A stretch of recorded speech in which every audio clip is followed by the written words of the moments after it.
안녕하세요. 학장 임춘성입니다. 요즘은 취직자라는 것보다 이직자라는 게 더 중요하다면서요.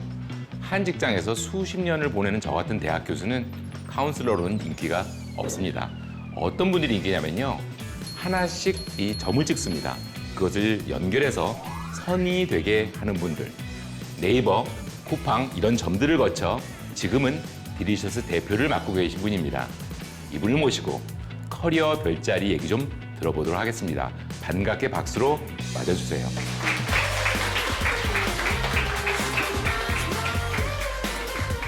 안녕하세요. 딜리셔스라고 하는 회사의 공동대표를 맡고 있는 장홍석이라고 합니다.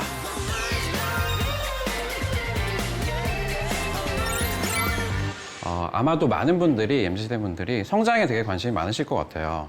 개인의 역량에 대한 성장도 있으실 거고, 이제 커리어에 대한 고민이나 성장도 되게 많은 생각들이 있으실 텐데, 이제 발견과 연결이라는 두 개의 키워드를 통해서 이제 저의 경험들을 좀 나눠드리려고 합니다. 이제 먼저 발견인데요. 사전적인 정의는 이렇습니다. 그러니까 정말 새로운 거를 찾거나 아니면 원래 있었는데 내가 이제 새롭게 인지를 하는 것들을 보통 이제 발견이라고 하는 것 같아요.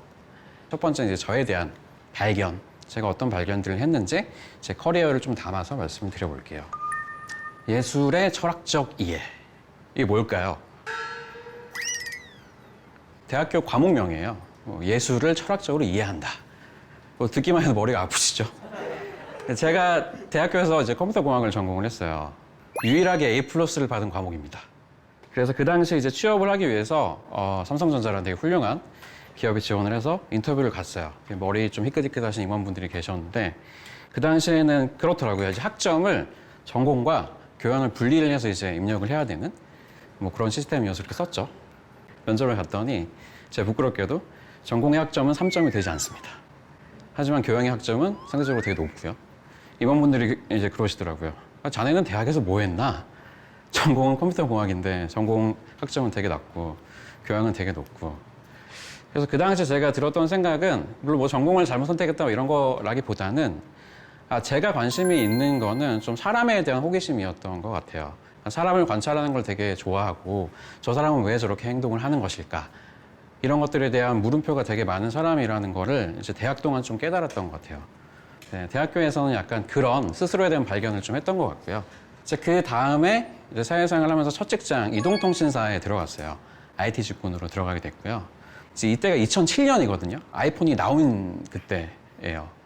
웹에서 뭐 나의 요금 조회나 뭐 서비스 신청이나 이런 것들 하는 그런 역할을 담당하는 롤을 맡았고요. 그때 이제 협력사분들 한 30명, 40명 분과 뭐 이제 기업의 사이트와 아까 말씀드렸던 그런 사이트에 대한 유지 보수 관리 기획 이런 일을 했었죠. 근데 이걸 뒤돌아서 지금 와서 생각을 해보니까 이게 요즘에 되게 좀 핫한 직업 중에 하나인 프로덕트 매니저더라고요. 어떤 하나의 제품을 고객한테 어떤 가치를 제공할지 고민을 하고 그것들을 계속 디벨롭 해 나가는 그런 직무였다는 게 이제서야 좀 생각이 되더라고요. 그렇게 첫 직장을 보내다가 아까 제가 이제 전공이 컴퓨터라고 말씀을 드렸는데 다행히도 그 당시에 웹 2.0이라는 되게 그 핫한 키워드, 요즘 NFT와 같은 그런 키워드가 되게 좀 이렇게 핫하던 시절이었고 그래서 저는 네이버에 가고 싶었어요. 근데 첫 직장을 이제 다른 곳을 선택했던 거는 그 당시에는 이제 공채를 뽑지 않는 연도라서 어쩔 수 없이 다른 쪽에 갔다가 중고 신입으로 네이버에 갔습니다. 네이버에 가서 원래 꿈꿨던 건 그거였어요. 서비스들이 되게 많잖아요. 블로그도 있고 지식인도 있고 뭐 검색도 있고 되게 많은데 그런 서비스를 하나 이렇게 담당을 해서 나도 뭔가 좀 기여를 하고 싶다. 새로운 이제 피처를 내고 고객의 뭔가 이런 그 니즈를 만족시키고 이런 일을 하고 싶다가 제 생각이었는데 제가 부여받은 업무는 그런 게 아니었어요. 일단 그 네이버라는 거대한 서비스를 운영하기 위해서는 되게 많은 펑션들이 필요하거든요. 고객분들이 뭔가 CS나 VOC를 주시면 이제 그런 것들을 관리하는 시스템도 필요하고 그래서 제가 들어가서 했던 일들이 그런 것들이었어요. 그 당시에는 나는 진짜 멋있는 서비스를 만들고 싶어서 국내에서 제일 훌륭한 네이버라는 기업에 왔는데 힘들게 왜 나는 여기서 이런 일들을 하고 있어야 하는 건가에 대한 물음표들이 되게 많았죠. 왜냐하면 같이 입사한 어떤 동기들은 이제 뭐 블로그나 여러 가지 훌륭한 서비스에 가서 되게 재밌는 일들을 하는 것 같은 거예요. 결국 그 서비스라는 게 눈에 보여지는 이제 기능이나 지면들도 있기는 한데 뒷단에서 이걸 어떻게 탄탄히 운영을 할 것인가? 혹은 진짜 고객의 목소리는 무엇인가? 이런 것들이 좀 더 장기적인 관점에서 성장을 하는데 되게 도움이 많이 되더라고요. 이것도 그 당시에는 몰랐습니다. 그 이후에 제가 이걸 다시 회고하면서 혹은 그 이후에 다른 경험들을 하면서 좀 제 스스로 발견을 하게 됐던 것 같아요. 그래서 그 다음에 이제 쿠팡으로 갔어요. 뭐 지금은 모두가 알고 계시고 뭐 저녁에 주문하면 이제 아침에 받아볼 수 있는 엄청나게 편리한 이커머스 서비스를 제공하는 회사인데요. 뭐 상상이 되실지 모르겠지만 로켓 배송이 없었습니다. 그때 물류 수대가 하나였거든요. 그리고 저는 이제 물류 사업의 PO 역할, 프로덕트 오너 역할을 맡았어요. 중요한 건 물류라는 도메인이 내 커리어에 과연 도움이 되는 것인가에 대한 물음표는 좀 있었어요. 왜냐면 이게 되게 어려운 사업이거든요. 이제 오프라인의 실물이 움직이는 영역과 실제 서비스 영역을 연결을 하면서 이제 거기에서 새로운 가치를 만들어내야 되는 것들이 사실 쉽지는 않았어요. 하지만 요즘은 잘 아시겠지만 이제 커머스의 물류가 빠져서는 안 되는 세상이 된 거예요. 그래서 제가 지금 하고 있는 일들에서도 그 당시의 경험들이 너무 큰 도움이 되고 있고 이게 사실은 공부해서 뭔가 이렇게 리서치를 해서 얻을 수 있는 경험들이 아니다 보니까 진짜 많은 도움을 받고 있거든요. 그래서 그 다음에는 사실은 제가 스타트업 경험을 하고 싶었어요. 대기업 대비 체계도 없고 부족한 게 되게 많지만 반대로 빠른 속도로 여러 가지 실행해보고 의지가 있고 뭔가 해보고 싶은 아이디어가 있다면 실행을 해볼 수 있는 환경이 저는 스타트업이라고 생각하거든요. 그러다 보니까 이제 초기 스타트업에 합류를 해서 그런 경험들을 좀 쌓아보자 이런 생각을 했었고요. 지금은 그래도 많은 분들이 알고 계신 이제 여행 시장의 슈퍼앱 마이럴 트립인데 제가 합류했을 때는 개발자 3분 계셨고요. 앱이 없었습니다. 제가 합류하던 시점보다 그 이후에 있는 항공이나 숙박이나 정말 다양한 경험들을 짧은 시간 동안 압축적으로 해보면서 제 스스로 되게 많이 성장을 했던 것 같아요. 그래서 그 과정에 있어서 많은 일들을 하면서 제가 기대했던 것 이상 스타트업을 경험해보자 보다 훨씬 많은 것들을 배웠던 것 같아요. 이게 아까 소개해 주셨던 딜리셔스입니다. 네, 신상마켓은 딜리셔스가 2013년에 만든 플랫폼이고요. 일반적인 분들은 잘 모르시겠지만 패션 사업을 하시는 도매분들, 소매분들 사이에서는 그냥 동대문의 카카오톡 정도로 불리우고 있어요. 패션 사업을 하는 도매분들과 패션 사업을 하는 소매분들을 온라인에서 연결을 해드리는 형태의 사업을 하고 있고요. 결국은 그분들의 시간, 에너지, 비용을 줄여드려서 그분들께서 좀 더 가치가 있는 일에 사업적인 노력을 쓸 수 있도록 돕는 것이 저희의 미션이고요. 지금까지 누적 거래액은 약 2조 정도이고요. 동대문 도매의 대략 80% 정도가 사용을 하고 계시고 소매분들은 약 13만 정도의 고객을 가지고 있습니다. 사실 딜리셔스의 제품 총괄하는 역할로 합류를 했지만 지금 이제 경영자로서 전체를 책임을 지는 일을 하고 있는데요. 예전에 네이버에서 실제 고객의 목소리를 들으면서 새로운 가치를 제공하는 서비스를 만드는 경험, 그리고 쿠팡에서 커머스에 대한 경험과 실제로 이제 물류라는 되게 거대한 오프라인을 연결하는 사업에 대한 경험, 그리고 마이럴 트립이라는 스타트업에서 스타트업이 일하는 방식, 그리고 스타트업이 갖고 있는 문화, 혹은 스타트업의 성장에 대한 경험들이 지금 제가 하고 있는 이제 경영자라는 일들을 만들어주는 것 같아요. 그 3개의 점들이 지금 현재의 딜리셔스에서의 선으로 연결이 된 거죠. 그 당시에는 당연히 전혀 생각을 할 수도 없었고 해본 적도 없는 그런 것들이었으나 사실 지금의 제 과거를 뒤돌아보면 그런 점들이 있었기 때문에 현재의 저의 선으로 연결이 될 수 있었다고 생각합니다. 그래서 말씀드렸던 커리어를 이렇게 놓고 보면 되게 뭔가 원대한 계획을 가지고 하나의 점을 계속 찍어 나간 것처럼 생각을 할 수 있겠지만 사실 그 점의 순간에서 보면 앞에 어떤 일이 일어날지 이 점이 어떻게 연결될지 전혀 예측을 할 수가 없었어요. 이게 현재 시점에서 봤을 때는 뭔가 연결이 되는 것처럼 뭔가 계획적인 커리어처럼 보이시겠지만 실제로는 그렇지 않습니다. 사실은 앞에 있는 회사들을 합류했을 때와 지금과 저는 많은 데자뷰가 있어요. 제가 이직을 하면서 단 한 분도 저의 결정에 응원을 해주지 않았습니다. 왜 거길 가냐? 왜 사서 고생을 하냐? 그냥 멀쩡한 애가 왜 자꾸 이상한 짓을 하냐? 사실은 여러 가지 생각들이 있었어요. 그러니까 대기업이나 혹은 잘 짜여진 기업에서의 왜를 알 수 없는 것들? 보통 큰 회사에서는 일이 떨어지면 해야 되잖아요. 근데 이걸 왜 하는지를 물어봐도 아무도 답을 해줄 수가 없어요. 물론 되게 위에 계신 분들이 큰 그림과 뜻을 가지고 결정을 하셨겠지만 저는 납득이 되지 않았던 거죠. 또 한 가지는 내가 일하는 다른 사람을 납득을 시켜야 되는데 저도 모르는데 납득을 시킬 수가 없는 거죠. 이제 그런 형태로 일을 하다 보니까 제 스스로에 대한 만족도나 동기부여가 되게 떨어졌었고, 작은 조직은 리소스도 없고 리스크도 크고 구조도 없고 아무것도 없죠. 아무것도 없지만 단 한 가지, 왜 하는 거고 우리의 목표는 뭐고 어떻게 할 것인가를 나눌 수가 있을 것 같았어요. 그리고 실제로도 그러했고요. 누구나 사실 되게 불확실한 세상에 살고 있잖아요. 그리고 불확실성은 점점 더 커지고 있어요. 확실한 게 사실 거의 없는 그런 세상이 되고 있죠. 정답은 아무도 모르고요. 그러다 보니까 결국은 지금 내가 하는 결정이나 판단이나 일에 대한 확신이 없을 수밖에는 없는데요. 그럼에도 불구하고 이 점들이 언젠가는 선으로 연결이 될 것이라는 그런 희망 혹은 의지, 믿음이 제일 중요한 것 같아요. 그러니까 어떻게 보면 스타트업에서도 그게 가장 큰 것 같거든요. 훌륭하신, 성공하신 스타트업의 대표님들께 비결이 뭔가요? 왜 성공하셨냐고 여쭤보면은 되게 공통으로 나오는 답변이 있거든요. 버텼다. 버텼다. 사실은 저도 처음에 그런 말씀을 들었을 때 에이 뭐야 약간 뭐 국영수 위주로 공부 이런 느낌을 받았는데, 제가 실제로 경영이라는 활동 혹은 앞서 말씀드렸던 다양한 점들을 찍다 보니까 정말 맞는 것 같아요. 결국 실패는 성공의 전 단계. 얼마나 버티고 얼마나 계속할 수 있느냐가 결국은 성공을 만들어내는 것 같고요. 그렇기 때문에 결국 믿음을 가지고 나만의 관점으로 점을 계속 찍어 나가면 이게 분명히 언젠가는 여러분의 선으로 다 연결이 되실 거라고 저는 생각합니다. 결국 일이라는 거는 나 혼자 할 수 있는 것도 있기는 하지만 대부분 사회생활, 사람들과 같이 하는 것들이잖아요. 그래서 어떤 방식으로 회사를 봐야 할까요? 뭐 되게 많죠. 뭐 다양한 그 기준들이 있으실 거예요. 저희가 숲이라는 단어를 많이 쓰잖아요. 근데 잘 들여다보면 여기 그림처럼 사실 숲은 나무들이 모여 있는 거예요. 숲이라는 건 사실 존재하지 않습니다. 숲은 그냥 나무들은 저희가 편의상 숲이라고 부르는 거지, 숲이라는 개념만 있을 뿐이지 실체는 없는 것 같아요. 근데 회사도 마찬가지 같거든요. 우리가 회사라고 부르지만 실제로 회사는 사람들이 모여있는 어떤 조직이나 집단을 의미하죠. 그래서 저는 사실 이직을 할 때 가장 중요하게 생각했던 게 그 회사에 모인 사람들 중에서 가장 중요하고 큰 결정을 하는 분이 어떤 사람인가를 되게 중요하게 봤던 것 같아요. 저희 딜리셔스라는 회사에 첫 투자를 해주신 투자사의 대표님이 계세요. 그분이 제 지인이시거든요. 그래서 합류하기 한 5년 전부터 저를 찾아오셔서 이런 좋은 회사가 있다.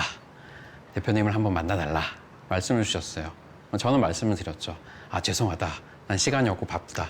그 당시에는 아까 말씀드렸던 어떤 점에 제가 있었기 때문에 뭐 그 미래에 대한 뭐 다른 기회를 볼 여유가 없었던 거죠. 이렇게 시간이 흘러서 이제 5년 이후에 제가 사실은 네이버를 재입사를 해서 한 번 더 다녀왔었는데, 그때 이직을 해야겠다는 생각이 좀 들어가지고 대표님께 먼저 연락을 드렸어요. 예전에 말씀 주셨던 그 회사에 아직 기회가 있을까요? 제가 기여할 수 있는 부분이 있을까요? 그래서 이제 대표님을 그때서야 한번 처음으로 만나 뵙게 됐죠. 고객이 중요하고 사람이 중요하고 이런 것들이 모든 회사에서 다 똑같이 하는 얘기잖아요. 우리는 고객이 중요하지 않아. 이런 회사는 없어요.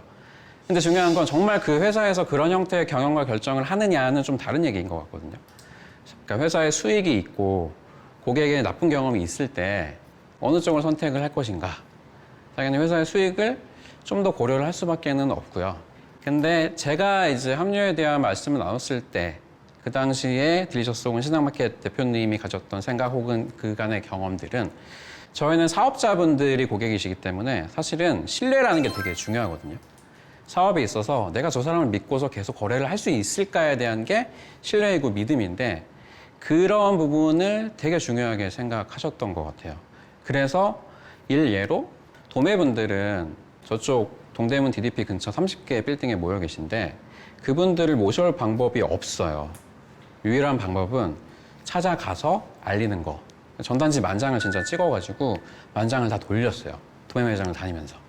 사장님, 저희 신상마켓이라는 게 있는데요. 여기에 상품은 30초만 하시면 등록을 할 수가 있고요. 이걸 등록을 하시면 소매분들이 보시고 주문을 넣으실 거고 매출과 거래가 올라가실 거예요. 라고 일일이 다 설득을 했죠. 이게 만장이라는 게 뭐 사실 저도 감이 잘 오지는 않지만 쉬운 일은 아니잖아요. 그래서 초반에는 도매 사장님께서 아, 젊은 친구들이 이 시장의 가치를 올리기 위해서 정말 좋은 뜻과 의지를 가지고 고생을 하는구나. 하지만 곧 망하겠지. 라는 의견들을 되게 많이 주셨다고 하고요. 근데 그럼에도 불구하고 성공을 했던 거는 그거인 것 같아요. 신상마켓은 딜리셔스의 첫 번째 사업이 아닙니다. 7개의 사업이 다 안 됐고요. 이제 마지막 8번째로 지금까지 성장을 했던 건데, 그러니까 7개의 사업이 안 됐다는 거는 결국 고객한테 피드백을 못 받았다는 거잖아요. 아무리 제품을 내고 뭐 알리고 해도 쓰지도 않고 의견도 안 주시고 그럼 결국은 사업이 내려갈 수밖에 없는 거죠. 근데 신상마켓은 아까 말씀드렸던 것처럼 도매분들한테 알리니까 도매분들이 많은 피드백을 주셨어요. 아, 이게 불편한데 이런 거 안 되냐? 이런 걸 해주면 좋겠다. 그러니까 그게 너무 신났던 거죠. 왜냐면 그 전에 7개는 그런 피드백을 받지 못했었는데 새롭게 도전한 아이템에 대해서는 고객의 피드백이 오니까 어떻게든 그분들이 필요하신 걸 제공해 드리기 위해서 1년 동안 180번 정도의 앱 업데이트를 했어요. 이틀에 한 번 꼴이죠. 이렇게 하면 사실 안 되는데요. 그만큼 빠르게 그분들이 원하는 걸 드리고 싶었고 그렇기 때문에 초반에 그분들의 신뢰와 믿음을 가질 수가 있었던 것 같아요. 아, 이 친구들이 정말로 우리를 위해서 이러한 일들을 하는 거구나. 왜냐면 오프라인을 온라인으로 바꾼다는 것 자체가 되게 쉬운 일은 아니잖아요. 그리고 오프라인 위주에서 현금 위주의 장사만 하던 그 시장 자체에서 온라인의 플랫폼에 대한 이제 거부감이나 낯설음이 되게 크셨기 때문에 되게 긴 시간 동안 저희는 이제 소매 사장님들의 사업을 돕기 위한 활동을 하고 있고 이제 그분들의 동반자의 역할을 희망한다라는 것들을 되게 오랜 시간 동안 저희가 계속 말씀을 드렸던 것 같고요. 그래서 이제 거의 약 10년 동안 이 정도의 성장을 가져올 수 있었던 것 같습니다. 아까 말씀드렸던 것처럼 회사는 사람들의 모임이잖아요. 대표가 아무리 막 훌륭한 슈퍼스타라고 하더라도 실제로 이제 가치를 만들어내는 활동들은 이 안에 계신 구성원분들이 해주셔야 되는 거거든요. 그러면 결국 그 사람, 그분들에게 어떠한 동기를 드릴 수 있고 그분들이 어떤 한 방향으로 볼 수 있는 뭐 방향에 대한 미션이나 이런 것들을 드릴 수 있는가? 그러면 결국은 사람에 대한 이해가 제일 중요한 것 같아요. 당연히 어떤 분들은 직장을 다니면서 나는 급여나 생활을 위해서 일을 하는 거야 라는 생각을 갖고 있는 분들 계실 거고 어떤 분들은 뭐 나의 성장을 위한 거야 혹은 어떤 분들은 나의 커리어를 위한 거야 되게 다양한 생각들을 갖고 계실 거잖아요. 각각의 구성원분들이 갖고 있는 생각들을 어떻게 연결을 하고 회사가 나아갈 방향에 그런 것들을 잘 온라인을 시킬 수 있는 것인가 이걸 위해서는 가장 중요한 것은 그 사람에 대한 기본적인 이해와 관심이 제일 중요하지 않을까 싶습니다. 새로운 것을 만드는 비법. 그러니까 우리가 보통 하는 일을 보면 뭐 매출을 올리거나 비용을 줄이거나 뭐 효율을 올리거나 고객 가치를 더 높이거나 뭐 이런 일들을 보통 회사에서 하게 되는데요. 결국 다 새로운 가치를 만드는 일들이라고 생각이 돼요. 그럼 과연 새로운 것을 만드는 데 있어서 뭐 뾰족한 혹은 좀 더 도움이 될 만한 비법이 있을 것인가? 그래서 피카소가 그런 얘기를 했어요. 평범한 예술가는 베낀다. 위대한 예술가는 훔친다. 이 차이가 뭘까요? 예술의 영역에서 보면은 어떤 결과물이 눈에 보이잖아요. 단순히 베끼더라도 보통 예술의 세계에서는 되게 이해할 수 없는 무언가의 작품이 되게 높은 가치와 평가를 받는데 이유는 그 사람이 어떤 의도를 가지고 이것을 했는가가 결국 그 가치를 만들어낸다고 생각이 되거든요. 이거는 베끼는 데서는 절대로 가져올 수 없는 거죠. 그럼 훔치는 건 무엇이냐? 내 관점과 내 의도를 가지고 그것을 가져다가 다른 형태의 가치를 만드는 것. 그게 결국은 훔친다에 가까운 것 같아요. 그래서 결국 새로운 것을 만드는 데 있어서는 다양한 사람들의 생각을 연결하는 게 결국 우리가 흔히 말하는 창작인 것 같아요. 이게 컨텐츠일 수도 있고 가치일 수도 있고 뭐 다양한 걸 수도 있긴 하지만 여러 가지 생각의 조합이 결국은 새로운 것들을 만들어낸다라고 말씀을 드리고 싶고요. 마지막으로 좀 드리고 싶은 말씀은 왜라는 부분이에요. 이 발견과 연결에 있어서 가장 중요한 게 왜인 것 같거든요. 아까 피카소의 말씀을 드린 것처럼 보통 이 왜는 잘 보이지 않는 것 같아요. 저희가 예를 들어서 뭐 패션 커머스의 앱을 쓰는데 장바구니들이 있잖아요. 되게 비슷한 것 같으면서도 좀 다르단 말이죠. 근데 사실은 실제로 보여질 때는 왜 그들이 이런 식으로 만들었는지 어떤 고민을 했는지는 잘 느껴지지 않고요. 결국 그것들을 나만의 왜로 찾아내는 것이 제일 중요하지 않을까 싶어요. 육하 원칙에 보면 왜가 들어가 있잖아요. 누가, 언제, 어디서, 무엇을, 어떻게, 왜. 어떻게 보면 다 동일한 레벨로 보여지는데 사실은 저는 이런 식으로 생각을 해야 된다고 생각하거든요. 누가, 왜 그여야만 하는가, 언제, 왜 그때야만 하는가. 왜가 그냥 단순히 6개 중에 하나가 아니라 모든 나머지 5가지의 왜라는 질문을 해서 그게 나만의 관점으로 만들어지면 훨씬 더 빠른 성장, 그리고 아까 말씀드렸던 새로운 발견이나 연결에 힌트를 얻을 수 있을 거라고 생각합니다. 여러분의 또 궁금증을 해소할 수 있는 우리 원데이 스쿨의 Q&A 시간입니다. 여러분 먼저 편하게 질문하시라고 익명 채팅방에 질문을 올려주시면 됩니다. 제가 여러분 대신 질문을 좀 읽어드리도록 하겠습니다.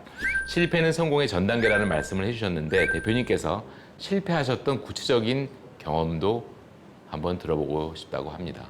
지금 현재 재직 중인 이제 딜리셔스에서 있었던 일인데요. 저희가 새로운 제품을 준비를 했었어요. 다양한 밸류체인이 있고 그 영역을 커버하는 이제 제품들이 있는데 제품을 다 만들었어요. 근데 짠 출시를 했는데 이제 고객을 모셔와야 되는데 고객을 모셔오지를 못했어요. 한 3개월 걸려서 만들었는데요. 그래서 결국은 그 제품을 내렸습니다. 이게 되게 비일비재하거든요. 매일매일 혹은 뭐 월 단위, 주 단위 저희가 하는 일이 대부분이 다 실패인 것 같아요. 그러니까 특히나 저희는 그 사업자분들을 온전히 이해를 하고 뭐 이런 거잖아요. 그분들이 뭘 하고 계신지를 알아야 아 이게 불편하시겠구나. 그럼 이거를 이렇게 한번 바꿔보자. 근데 사업자분들이 뭘 하고 계신지를 아마 국내에서는 저희가 제일 잘 알 텐데 온전히 이해할 수가 없어요. 특히나 도매 시장에 계신 분들이 어떻게 사업을 하고 계신지, 뭐가 불편하신지 물론 가서 여쭤볼 수는 있죠. 근데 어느 정도 한계가 있잖아요. 그러다 보니까 어느 정도 가설에 기반으로 한 실행들을 하는데 솔직히 말씀드리면 거의 다 실패합니다. 성공하는 게 되게 어려운 것 같아요. 그럼 어떻게 저희 회사가 성공을 했느냐? 아까 말씀드렸던 것처럼 페일베스트 하면서 그 경험이 쌓이면서 신뢰를 쌓고 해서 9년, 10년 동안 지금의 시장 마켓을 만들게 된 것 같고요. 그 사이사이에는 정말 지금 무수한 실패가 많습니다. 예, 그런 거 사실 우리가 개인이 성공한 실패를 늘 얘기하지만 사실 늘 많은 성공도 하지만 많은 실패도 하고 있는 거죠. 예, 그것들을 늘 경험을 어떻게든 자기 것으로 또 만들어서 기회를 보느냐가 중요하지 않겠습니까? 네. 여러분 또 현장에서 바로 즉석에서 질문하고 싶으신 분이 있으면 간단히 손 들어주시면 좋겠습니다. 혹시 질문? 아, 네, 여기. 그 점을 찍는 과정이라는 표현이 되게 재밌기도 하고 너무 인상 깊은 강의였습니다. 말씀을 주시긴 했지만 그 점을 찍는 것 자체가 주변의 만류나 우려를 굉장히 많이 들으셨을 것 같은데요. 선택을 하고 도전을 했을 때 그거에 대해서 후회를 했다거나 어떻게 보면 좀 고민을 했던 시기도 있으셨을 것 같습니다. 그럴 때 어떻게 극복하셨는지 궁금합니다. 예. 사실은 점을 찍은 이후의 후회보다는 이제 점을 찍으려고 딱 들고 있는 그때가 가장 고민이 컸던 것 같거든요. 일단 점을 찍은 다음에는 물론 점을 지우는 방법도 있겠지만 사실 지울 수는 없거든요. 이 연결을 어떻게 하느냐의 해석이라던가 오히려 앞으로 한 점을 어떻게 찍을까에 대한 고민을 좀 더 많이 하는 것 같습니다.